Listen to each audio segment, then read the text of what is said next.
বন্ধুরা, চলে আসলাম সপ্তাহের প্রথম দিন, চৈত্রি মাসের শেষ দিনে সকালে। আর ব্রেকফাস্ট কী হচ্ছে এবং ছেলের লাঞ্চ বক্সে কী খাবার যাচ্ছে সেইটা দেখাবার জন্য।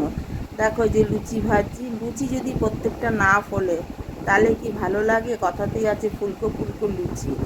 তা তোমাদের আশীর্বাদে আমি যখনই লুচি ভাজি প্রত্যেকটা লুচি ফোলে।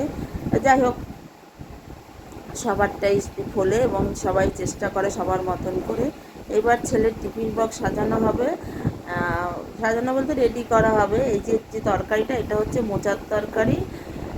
এখানে কোনো ছোলা টোলা দেইনি, কারণ আমরা একটুখানি প্লেনটা খেতে বেশি ভালোবাসি। তবে এই মোচার তরকারিটা ঘি দিয়ে রান্না হয়, কাঁচা লঙ্কা ফেলে, আর কোনো মশলা দেওয়া হয় না, শুধু পাঁচফোড়ন সম্বাদ দেওয়া হয়।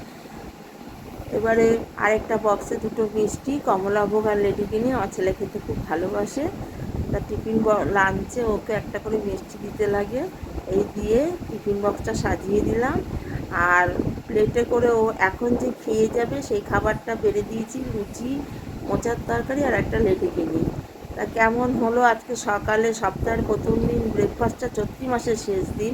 ভালো লাগলে একটা লাইক, শেয়ার, কমেন্ট অবশ্যই করো।